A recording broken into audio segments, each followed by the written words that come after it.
Coucou tout le monde, je suis heureuse de vous retrouver aujourd'hui pour ce nouvel épisode. La dernière fois, nous avons vu quoi manger avant une compétition d'endurance et aujourd'hui, je vous propose de voir ensemble la nutrition pendant une compétition. Qu'est-ce que vous devez apporter exactement? Parce qu'on entend souvent parler des gels énergétiques, des barres, des boissons, mais qu'est-ce qui est vraiment efficace? Et surtout, qu'est-ce qui est vraiment utile? On voit ça tout de suite. Anaëlle Lopez, coach sportif et nutritionniste.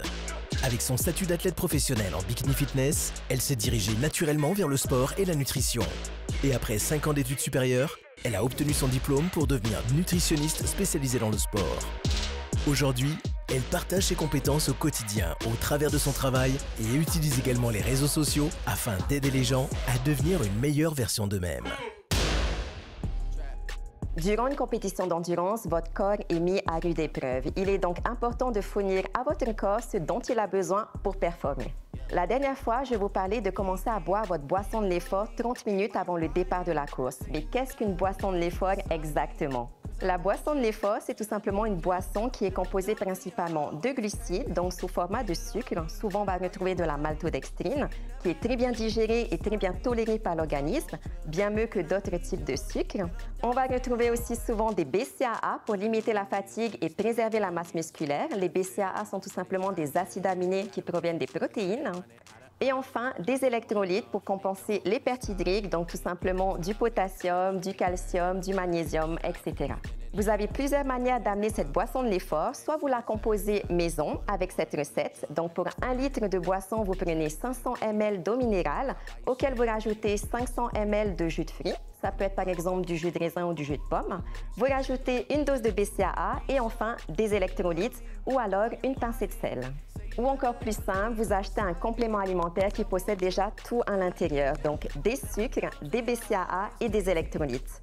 Pour vous donner un repère, l'idéal serait d'apporter entre 60 et 80 grammes de glucides par heure d'effort. Vous pouvez vous référer à la table nutritionnelle qui se trouve à l'arrière de votre produit. Maintenant que vous savez ce que c'est qu'une boisson de l'effort, ce que vous allez apporter durant la compétition va dépendre de la durée de celle-ci, de son intensité, mais aussi des conditions climatiques. Voyons ça de manière concrète. Pour un effort de moins d'1 heure, vous pouvez garder uniquement de l'eau. Par contre, s'il fait très chaud, vous pouvez rajouter des électrolytes dans votre boisson, donc un produit qui se présente tout simplement comme ceci. Ou alors, vous pouvez aussi prendre votre boisson de l'effort. Ensuite, pour un effort entre 1 heure et 2h30, votre boisson de l'effort sera obligatoire, que vous allez prendre par petites gorgées toutes les 15 à 30 minutes. Pour un effort entre 2h30 et 3h30, vous avez toujours votre boisson de l'effort auquel vous avez la possibilité de rajouter la prise d'aliments glucidiques solides, donc comme par exemple une barre de céréales ou encore une barre énergétique. Il en existe plusieurs que vous pouvez prendre toutes les heures. Et enfin, pour un effort supérieur à 3h30, vous avez toujours votre boisson de l'effort, la prise d'aliments glucidiques solides toutes les heures auxquelles vous devrez rajouter la prise de petits repas composés de protéines et de glucides toutes les 2 heures. Donc ça peut être tout simplement de la viande de grison et une barre de céréales. Ça, c'est vraiment la base de la base. Ensuite, si vous voulez compléter votre routine, vous pouvez ajouter des gels énergétiques. Les gels énergétiques, c'est tout simplement un petit concentré de sucre qui va vous permettre de soutenir vos réserves d'énergie. Et pour bien choisir votre gel énergétique, essayez de partir sur quelque chose qui contient au moins 20 grammes de glucides et toujours des vitamines et des minéraux à l'intérieur.